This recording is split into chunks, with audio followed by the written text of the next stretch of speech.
जय हिंद। तो आइए आज एक बड़े ही इम्पोर्टेंट टॉपिक के बारे में बात करने जा रहे हैं जिसका नाम है डार्क ऑक्सीजन। अब आप इसके नाम से अचंभित मत होइए, ये एक तरह की ऑक्सीजन ही है, लेकिन इसके उत्पादन की प्रक्रिया अलग होने की वजह से इसका नाम रखा गया है डार्क ऑक्सीजन। देखिए, अब हम बात करते हैं इस खबर की। तो डार्क ऑक्सीजन की जाँच एवं खोज करने के लिए एक परियोजना शुरू की गई है, जिस वजह से खासा चर्चा में बना हुआ है। अब बात करेंगे आगे। देखिए, ये जो डार्क ऑक्सीजन है ये क्या है, इसके बारे में जान लेते हैं सबसे पहले। तो ये जो डार्क ऑक्सीजन है ये बगैर प्रकाश संश्लेषण के उत्पादित ऑक्सीजन है, जिस वजह से ये अंधेरे में उत्पन्न होने के कारण इसे नाम दिया गया है डार्क ऑक्सीजन।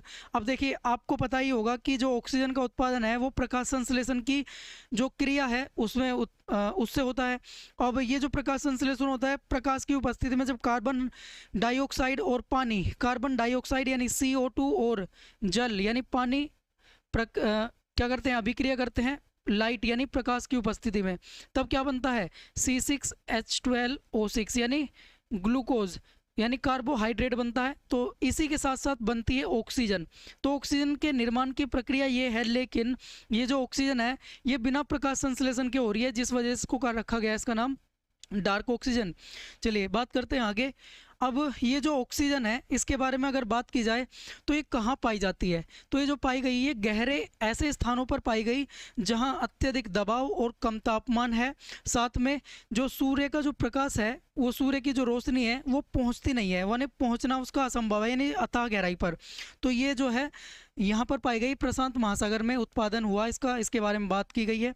कैसे हुई इसकी पहचान की अगर बात करें तो इसकी पहचान किस तरह से हुई, प्रशांत महासागर में फैले क्लैरियन क्लिपर्टन जोन में मैंगनीज और लोहा पाया जाता है। देखिए, ये जो मैंगनीज और लोहा है ये विद्युत आवेशों के जरिए पानी को ऑक्सीजन व हाइड्रोजन में तोड़ देते हैं।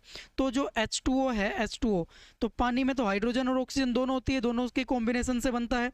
तो इस जो पानी का अणु है इसको क्या कर देते हैं, ये जो आवेश है विद्युत आवेश मैंगनीज और लोहे के, तो ये पानी को तोड़ देते हैं हाइड्रोजन और ऑक्सीजन में, जिस वजह से यहाँ बिना प्रकाश संश्लेषण की क्रिया के द्वारा ही क्या हो गया, बिना प्रकाश संश्लेषण के द्वारा ही ऑक्सीजन बन गई, इसीलिए इसको कह रहे हैं हम डार्क ऑक्सीजन। और ये जहाँ पर पाई जा रही है वहाँ पर सूर्य का प्रकाश भी नहीं पहुँचता, इसीलिए इसका नाम रखा गया डार्क ऑक्सीजन। अब बात करते हैं क्यों है ये हमारे लिए महत्वपूर्ण ये जो टॉपिक है। देखिए, ये खोज से पता चला है कि ऑक्सीजन के उत्पादन के लिए प्रकाश संश्लेषण एकमात्र स्रोत नहीं है। अभी ऐसा लग रहा था कि जो प्रकाश संश्लेषण के कारण ही ऑक्सीजन उत्पादन होता है ऑक्सीजन का, लेकिन प्रकाश संश्लेषण के अलावा भी अब ऑक्सीजन उत्पादित हो सकती है, इसकी पता चला है। सूर्य के प्रकाश के बिना अन्य ग्रहों पर जीवन कैसे संभव है, यह भी जानने में इसके मदद मिलेगी। तो ये आज का इम्पोर्टेंट टॉपिक था। इसी तरह के टॉपिक हम लेकर आते रहेंगे, तब तक के लिए जय हिंद जय भारत।